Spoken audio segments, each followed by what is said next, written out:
What's that song? Mike's Daily Podcast. Episode 1391, 1391, just 9 away from 1400. And I am Mike Matthews, broadcasting from Cafe Anyway, located somewhere in Podcastro Valleyton today, where it is going to be so hot. And we're having a monsoon in California. How cool is that? Today, we have Shelley Schuhart, Floyd the Floorman, John Deere the Engineer, Mike's Daily Podcast, and the news segment, Now That's Legit, where we'll get to some things that are legitimate, I guess. Mike's Daily Podcast. Although you may be illegitimate, who am I to judge on certain things? I will not budge, like going to the shoe store and buying new shoes. That was a band in the 80s, New Shoes, and they had that song called I Can't Wait Till My Baby Comes Around. And Mike's Daily Podcast. I can't wait. They also had You're Taking Me to the Point of No Return. Wait, Mike's there was a couple songs Daily that had Point of No Return in it. Podcast. In the 80s, I know. Yeah! Now discovered that were sung by female pop bands. But New Shoes was an awesome band. It was just a guy and a girl. Jeff Lorber was the guy. I can't remember the woman's name. But Jeff Lorber had been a big jazz artist, fusion jazz artist dude. Hey! Look who walked in! Hello, Mike Matthews. It's Shelley Schuhart, gift shop supervisor. Why do you talk about the 80s all the time? I mean, 80s music was kind of interesting. I was a teenager in the 80s, so I remember a lot of it. You always remember the music when you were a teenager the most. Look who else walked in. Oh, Mike, this is Floyd the Floorman! And this is John Deere the Engineer. It's so scary. Mm-hmm. Why is it scary? And here's today's podcast picture. Because that podcast picture comes zooming through here with those jets on it. Well, you made the podcast picture sounder thing, and you put jets on it because you're an engineer and you did that. Oh, yes, I did. The podcast picture is from yesterday when I walked Basil, the boxer, at the wonderful, what was it, Heron Bay. I think they also call it the Hayward Regional Shoreline. And there's actually, I got a couple of really good pictures of Basil, but I don't have them in this picture. It's just, there's this pier. There are all these kind of these decrepit old, the bits of post out there in the water and that go into the bay there in San Leandro, San Lorenzo, Hayward. And they once were like all these factories in this area, a lot of dynamite factories around the bay. I know there was one there in San Leandro where Heron Bay is now, which is interesting because here you have once a factory that built destructive materials, dynamite, destructive product. And then now it is a bird preserve. And nature preserve, and animals and birds are preserved in this area. They're allowed to do what they want. You can't go in there. You have to stay out. It's really nice, but people can walk, and it's beautiful. And I like this view of the old piers that are kind of fading away. That's why I like going up to Benicia. There's a lot of old piers and stuff up there, and history. And this pier, as you see in this podcast picture, goes out. Actually, it's right in the area in Hayward where they have this, or San Leandro, San Lorenzo, where they have this water treatment plant. And it goes out as they're processing all the poop and whatnot. And there is a picture but it's the sun was setting, and we have this monsoon thing going on, so there's all kinds of wild stuff going on with our cloud situation up in the sky, and the sun was setting. And by the way, I didn't get a picture of it. I don't have the podcast picture up for today, maybe in the future, but I did take a picture of it. It was beautiful. The sun set right behind San Francisco yesterday, and it was fascinating. And it's odd because depending on where you are in the bay, it won't necessarily be setting behind San Francisco. On Friday night, I saw it set behind Mount Tamalpais, which was interesting. But there's all kinds of... see the sun. And the thing is, if you're at the beach this time of year, you won't see the sun set actually over the ocean. It sets into the clouds, and sometimes you can't even see the sun because it is so overcast. But that's my little travelogue for you about the Bay Area and about our monsoon and our hot, hot heat and the weird storms happening inland in the Sacramento Valley at this time. But I do love the 80s, and I like the 90s too. I like just about every era of music. But what was most interesting to me about the 90s was music videos were still all the rage. Of course, 80s music videos were huge. Music videos really took off in 1982 when MTV launched. I think I got that year right. And it was actually helped by Michael Nesmith of the MIKEs, the tall one, the quiet one. He who had a country career, solo career after he left the MIKEs. He whose mom invented whiteout. He used to save all these videos, music videos that bands were making. They would do it. It's sort of the natural progression. If you make music and you have access, easy access to cameras, and you run around with a lot of, in the music world, you end up making friends with people in the art world, in the camera world, movie world, Hollywood, etc. And people were making music videos, and he was grabbing a hold of all these music videos. And so when MTV was launched, he had a lot of the music videos that they were playing over and over and over again.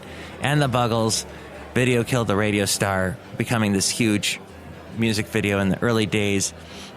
The song featured Trevor Horn on vocals, and then Trevor Horn moved from that band into the band Yes, the rock band that had lost their lead singer, John Anderson. He had decided to move on, and so Trevor Horn took over, and he and the keyboardist, it was just him and a keyboard player, Jeffrey Downs.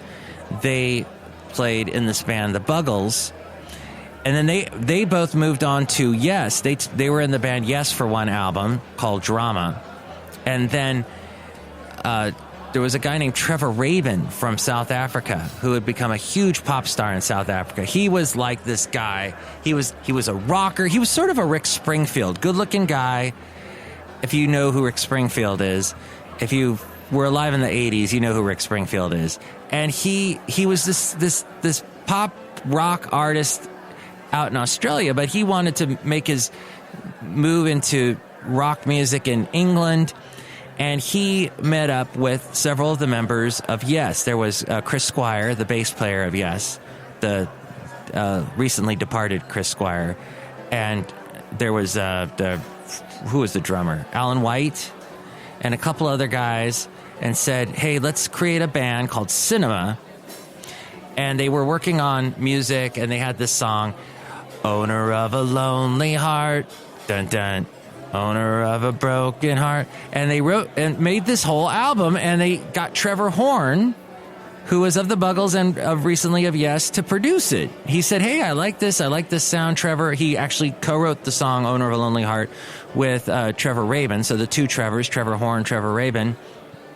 And then John Anderson, Chris Squire said, hey, listen to some of the stuff we're doing with this new band I'm creating called Cinema.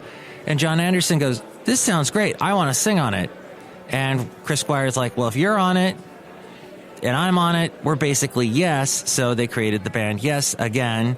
And this time they had their biggest album to date with 90215, 90125. I forget what it is, but I have it and have heard it over and over and over again throughout my life.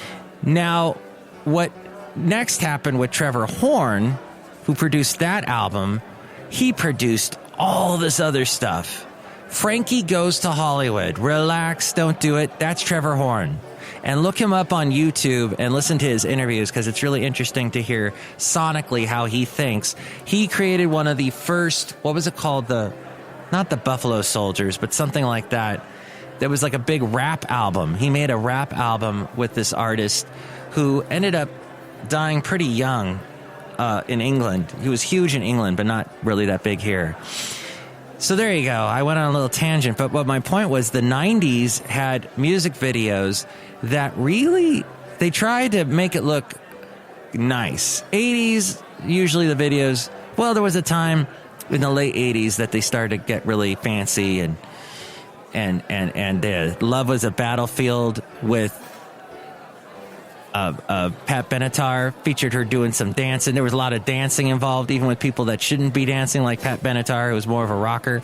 And you had interesting storylines coming into it. Pat Benatar also had that song Shadows. We're running with the shadows of the night. And that included a big, I think it was a World War II storyline. But then in the 90s, you have the Smash Mouth, you have Fastball, and you have a band called Len. And if you remember any of those bands, those music videos included lots of reflected sun.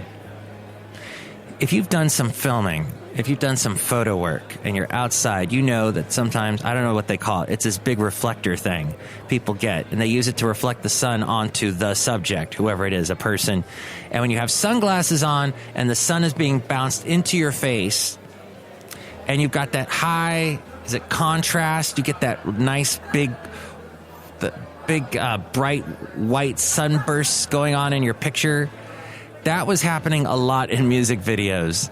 Lots of sunglasses in the music videos of the 90s. Of course, in the 80s, you had Corey Hart wearing his sunglasses at night, but there seems to be this style. If you look back at 90s music videos of that, lots of beach, lots of sun, and it lends itself to where we are now in the summertime, in the summertime, where the monsoons are happening. That's all I wanted to talk about. That, and if you'd like to check out the website, MIKEs-DAILY-PODCAST.com, and see all the past podcast pictures, MIKES-DAILY-PODCAST.com, and there's also a link to the Amazon rainforest, or actually the Amazon shopping website. Click on that and buy whatever it is you're going to buy, and that helps us out if you go through MIKES-DAILY-PODCAST.com. And also you can help out through the PayPal donation there, and you'll get a special personalized MP3 for thee from all of the Cafe Anyway characters. All that, MIKES-DAILY-PODCAST.com. And now we have a little segment called... Now that's legit. And now we return you to our regularly scheduled program with Mike Matthews. That is legit, is what this is. This is legit. And we begin with some news about, well, the healthcare thing. The two leading health insurer trade groups sent a strongly worded letter on Friday expressing opposition to a controversial conservative provision included in the latest GOP Obamacare replacement bill. America's health insurance plans and Blue Cross Blue Shield Association warned that the provision from Ted Cruz, the senator from Texas, who is a Republican and a nut, would mean premiums will skyrocket for people with pre-existing conditions, said these two huge health insurer trade groups, and, quote, millions of more individuals will become uninsured. The letter expresses opposition to a provision included in the new GOP repeal bill that would allow insurers to sell plans that do not meet Obamacare regulations, including the ban on discrimination based on pre-existing conditions, if they also sold plans that did meet the requirements. Conservatives argued this move would allow younger, healthier people to buy cheaper plans. The insurers and many health experts warn that only sick people, there may be more than 6 of those sick people, but they would remain in the more expensive, more generous Obamacare plans, leading to premium spikes for people with pre-existing conditions. This would allow the new plans to cherry-pick only healthy people from the existing market, making coverage unaffordable for the millions of people who need or want comprehensive coverage, including, for example, coverage for prescription drugs and mental health services, says the letter. And I would just like to bring this back to Ted Cruz. Does that guy do anything right? He is a freak. I don't like him.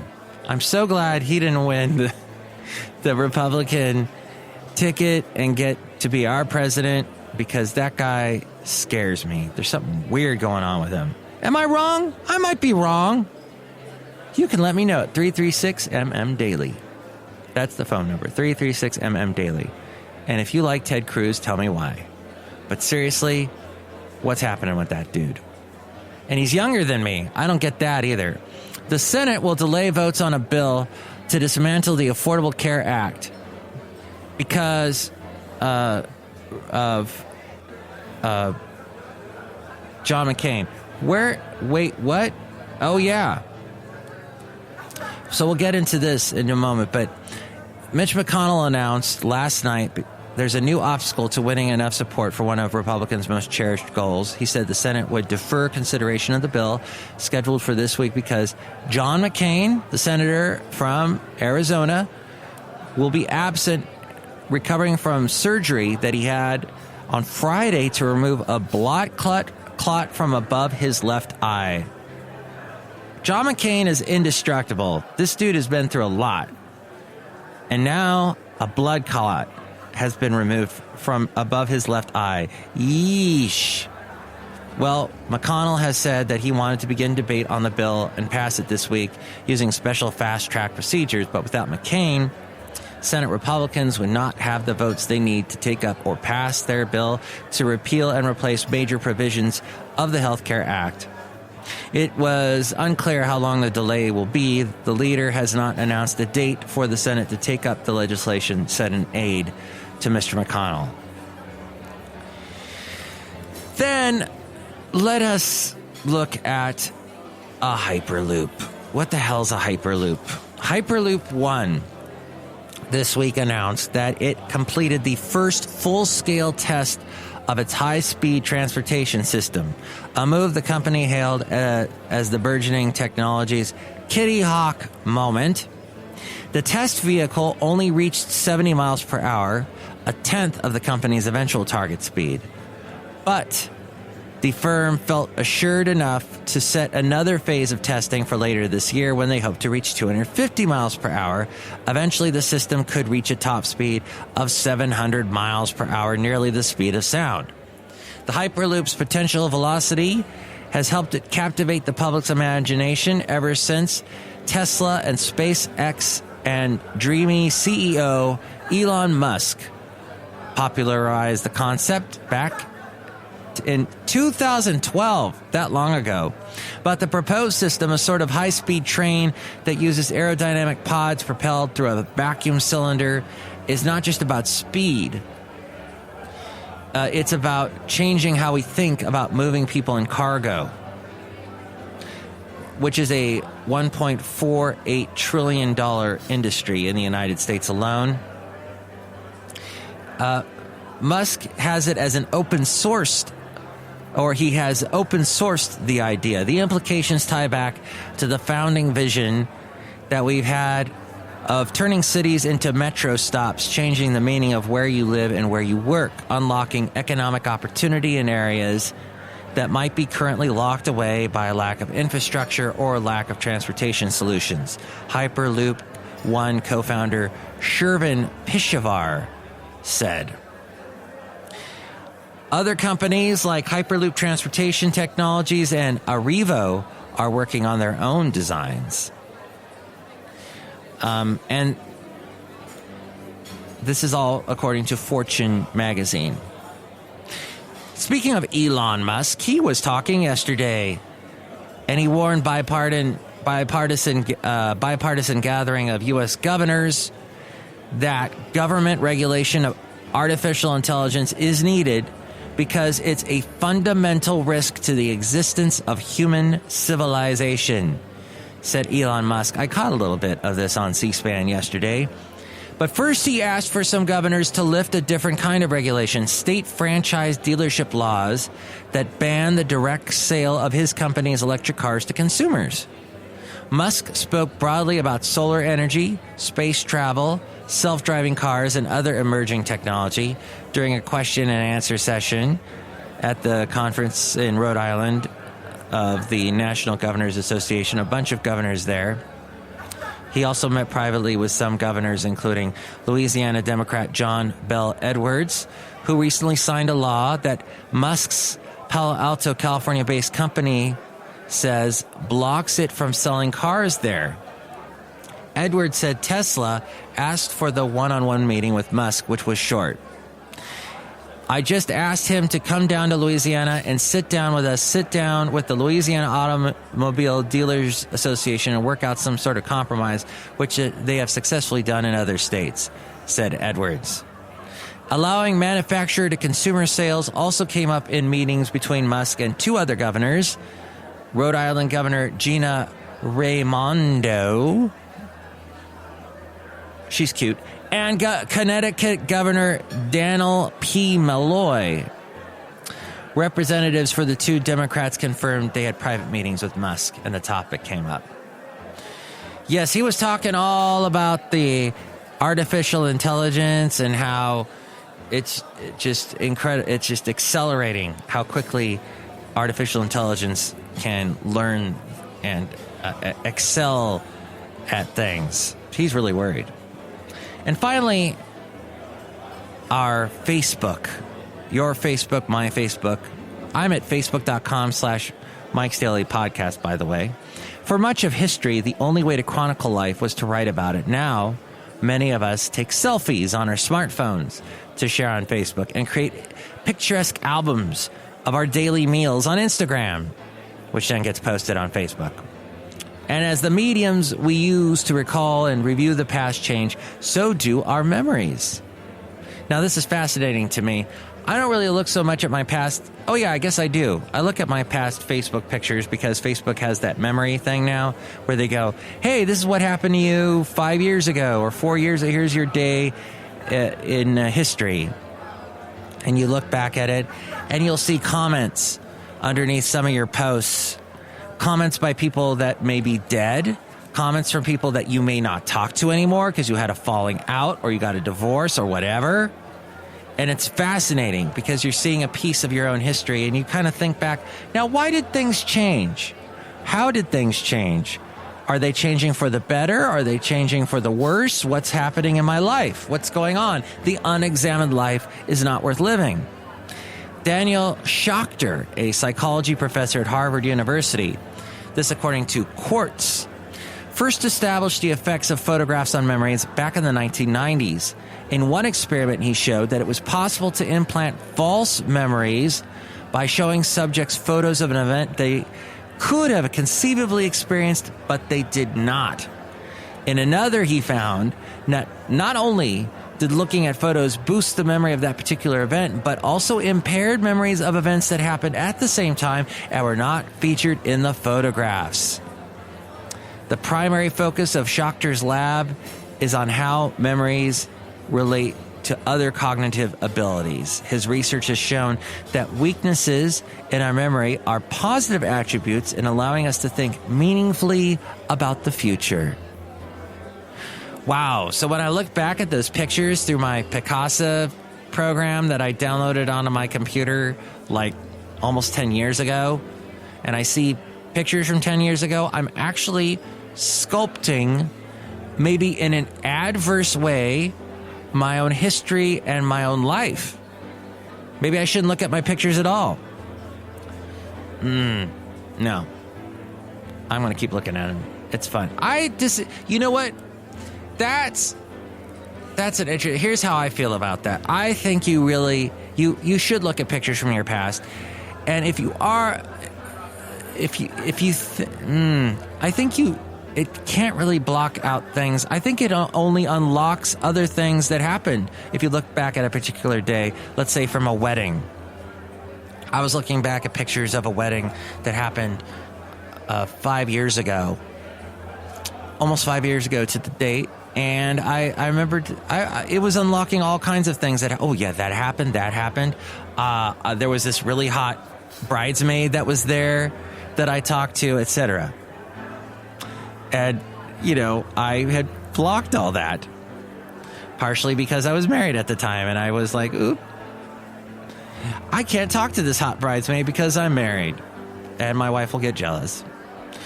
That kind of thing. Photographs have the potential to distort memory, he says. When we threw in photographs of events that could have happened within the sequence but didn't, they would become a false memory. To put that in a real-world context, says Quartz, excessive scrolling through photos from a party last year could make you swear you remember Harry's terrible late-night karaoke when, in fact, you went home at 9 p.m. This is where I'm disagreeing with this article. I'm disagreeing with this, but maybe you agree. There's also a phenomenon called retrieval-induced forgetting. Photographs cannot just remind us of events, but determine which events we forget. If you go on vacation and review photographs for certain events of that vacation, it's also the case that the related things you don't review may be harder to remember. Like I say, I do not agree with that. In fact, I have looked back at pictures, maybe did not remember a specific event that also happened that day, but then when you go to sleep at night and your subconscious comes alive and you have dreams and whatnot, you are remembering that I have remembered stuff that have happened in that day that I didn't take a picture of. So that is apparently not brought into this article at all, but I think there is something to say about the subconscious, very powerful part of our brains. When everyone poses merrily at a festive dinner, that's the image of the night that will most likely linger in memories, while the washing up afterwards, argument with your spouse on the way home, or miserable hangover the next day will fade. But is that a bad thing? I don't know. Lots of this article written by Olivia Goldhill, you can read and see if you agree or disagree with it as you go outside with me of Cafe Anyway. We're bringing Mike's Daily Podcast somewhere in Podcaster Valley. Memories fade, but the what still lingers? I forget. That's a Tears for Fears song. The Hurt still lingers? Probably The Hurt, because they called the album The Hurting. So that was the one right before Everybody Wants to Rule the World. Anyway, Schachter's whole thing, Dr. Schachter. Hey, that rhymes. It's a poem, Dr. Schachter. He says, with people doing this more and more, there's the likelihood of resculpting the past in ways that promote the things that are on Instagram or elsewhere, but make it less likely to remember related things that don't make it into the online depository. And he notes one aspect of memory that makes us susceptible to fake news online, that is, source information is a particularly vulnerable area of memory. We often have trouble remembering just where we learnt a particular piece of information. Online, this means we could easily misremember a news story from a dubious source as being from a more credible publication. Well, that's interesting. I agree with that. Social media may shape which memories we remember, but it's not clear whether it'll make our memories worse. It's entirely possible that we're mindlessly scrolling through past albums, relying on photos to recreate our memories, and becoming lazy in our ruminations about the past compared to in the days when we had an old diary or letters to read through. But it's also possible that looking through so many photos is encouraging us to remember old events more often. The way social media shapes our memory could end up having knock-on effects for other mental habits. All those hours on Facebook could change not just what we do with our time, but how we think. Well, I hope you've thought or had some time to think, and maybe I've given you some food for thought. Maybe it's a monsoon of thought for you today, but that's what we do on the Sunday show. And it's been fun. It's a blast. Hey, I might do a Millennial Mike excursion today if you'd like to join me. Where am I going to be? I have no idea. Now, let's save the Millennial Mike excursion for sometime this week. Because I thought I might go up to Benicia today, but I think it might be too hot. I was going to look at deteriorating piers in the bay. But, it might be too hot there. I'll figure something out. I'll be somewhere in the Bay Area. Look for me somewhere in the Bay Area. There we go. With the wonderful Basil the Boxer. Next show, it'll be Benita the Disgruntled Fiddle Player and the Brewmaster. Thanks for listening. And thanks for joining me at Cafe Anyway. Anyway. Hey, Why haven't I been invited to any pool parties yet this summer? I forgot to ask that question. Why? Invite me to your pool party, 336MM Daily, 336MM Daily. Give me a call. Invite me to or you can email me at MIKEs-DAILY-PODCAST@gmail.com. Ariel's about to tell us that wonderful email address again. So invite me to a pool party and have fun at your pool party. We should put a pool out here outside a cafe anyway. Dang it. Mike's Daily Podcast is written and produced and performed by Mike Matthews. His podcast is super easy to find. Download or listen to his show and read his blog at MIKEs-DAILY-PODCAST.com. Email Mike now at MIKEs-DAILY-PODCAST@gmail.com. See you tomorrow. Bye!